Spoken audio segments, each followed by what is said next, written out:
What would you do if the person you trusted most, the one who held your heart, your secrets and your future betrayed you in the worst way possible? Imagine coming home after the most devastating day of your life, expecting comfort only to walk into a nightmare, your wife, in your house in your bed, but not alone, and the man with her someone you trusted, someone who is supposed to have your back. The pain is instant, the rage is blinding. But then comes the real question. Do you walk away or do you make them pay? This isn't just a story. It's raw betrayal, heartbreak, and revenge served cold. Stay with me until the end, because what happens next will shock you. I still can't shake the images from that day, images that play in my mind like a horror movie on a loop. I had no idea that morning as I kissed my wife goodbye before heading to my mother's funeral, that it would be the last time I'd ever look at her. The same way, no, I didn't just lose my mother that day. I lost my wife, my trust, and the very foundation of my world. It was a Tuesday, an ordinary day that quickly spiraled into the darkest chapter of my life. I had been married to Lauren for 5 years, and everything seemed perfect on the outside. We lived in a beautiful home in the suburbs. Both of us had stable jobs, and there was never a hint of trouble. But then, like a thief in the night, betrayal came creeping in, and I had no idea. It was already there, lurking ready to destroy everything I held dear. My mother had been battling cancer for the past year. She wasn't doing well, and I'd been splitting my time between taking care of her and being with Lauren. It was a rough period, filled with late-night hospital visits and endless emotional stress.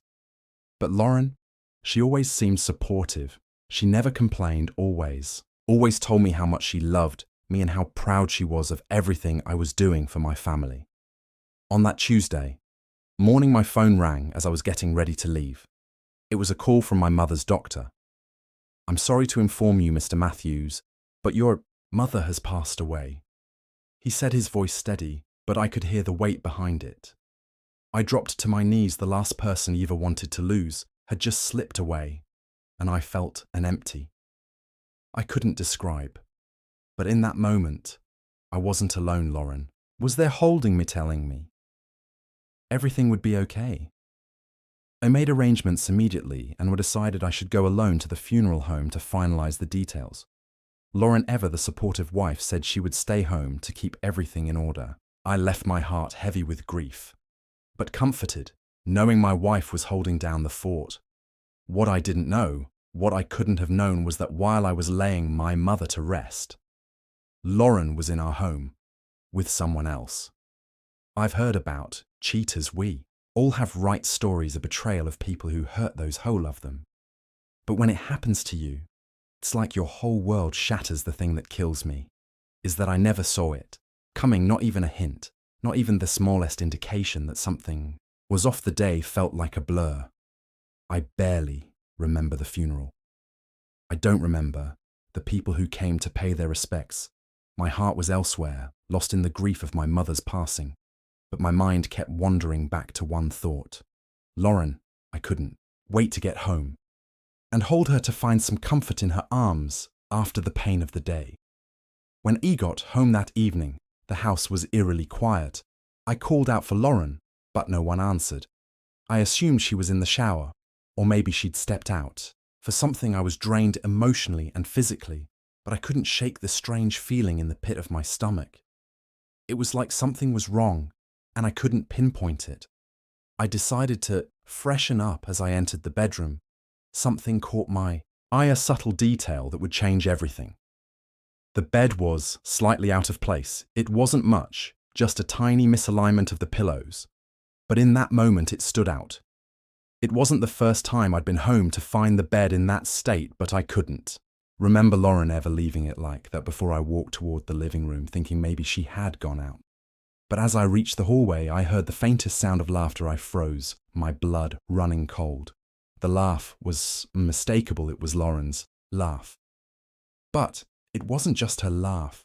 There was another voice. I crept forward, my heart pounding in my chest. The closer I got, the clearer the voices became.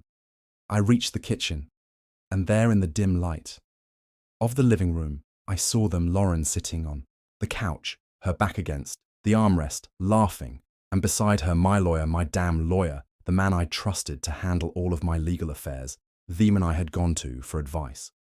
The man who was supposed to be a professional who I thought was my friend. My world fell apart in that moment.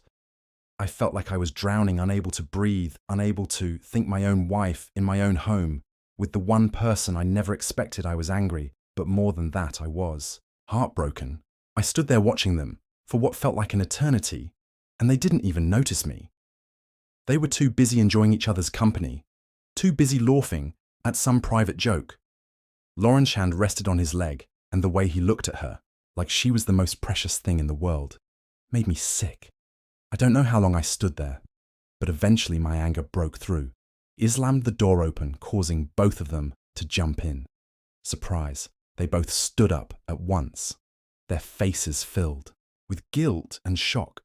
But there was something else in their eyes, something that sent ackle down my spine before either of them could speak. I turned and walked out. I couldn't stay in that house for another minute. I couldn't be in the same room as them. I didn't know where I was going, but I had to get away. I spent hours walking, just trying to clear my head. The city was dark, the streets empty, but my thoughts were loud, my mind raced. Every memory of Lauren flooding back, every smile, every kiss, every "I love you," and I realized that all of it had been Ailey. It took days for me to process. Everything I didn't know what to do. I was lost in my own pain, trapped by the betrayal that seemed to consume me. But revenge was the only thing that made sense. In that moment, I filed for divorce immediately, but that was just the beginning. I couldn't let them get away with it. So Lauren had betrayed me with my lawyer, and I had to make sure that both of them felt the consequences of their actions. So I made a plan. I was going to take everything from them piece by piece. I wasn't going to play by their rules. I wasn't going to let them walk away without facing the consequences of what they've done to me. If you've ever been deceived, if you've ever felt thesting of lies, you'll feel every second of this. Like, comment, and hit that subscribe button, because trust me, this is only the beginning. Now let's get into it. I hope you like my stories. Kindly press the bell icon for more attractive stories. Love you all, my viewers and listeners.